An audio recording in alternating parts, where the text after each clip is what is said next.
Ma fille est née à 29 semaines, ce qui est très tôt. Nous sommes aux soins intensifs néonatal depuis le 5 janvier, environ 5 mois et demi.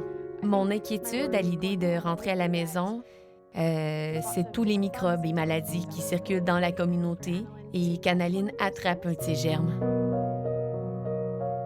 La rougeole est une vilaine infection. C'est aussi possible d'attraper des infections intestinales qui, dans certains cas, peuvent entraîner des complications affectant le cerveau. Ce sont les nourrissons de moins de 3 mois qui sont vulnérables aux pires maladies, ainsi que les enfants qui ont un cancer ou qui ont eu des transplantations.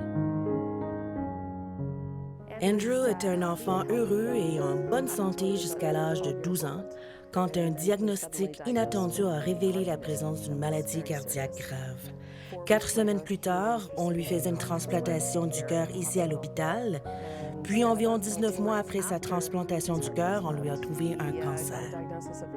Protéger Andrew de la maladie est une grande préoccupation tout le temps. Des maladies comme les oreillons, la rougeole et la varicelle sont un véritable danger pour lui.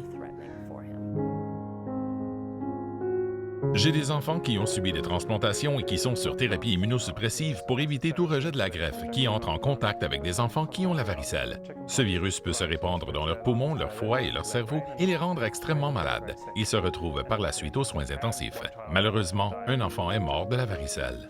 Les vaccins protègent non seulement votre personne, mais aussi tous ceux qui vous entourent. Votre famille, vos amis, les camarades de vos enfants à l'école. Si vous tenez à votre communauté, vous devez vous faire vacciner.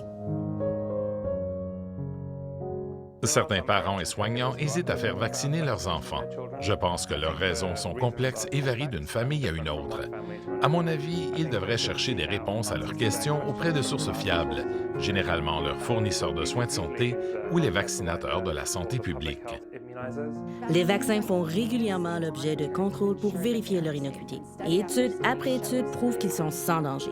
Non seulement ça, mais même après avoir commencé à utiliser un vaccin, nous faisons un suivi pour vérifier qu'il est inoffensif.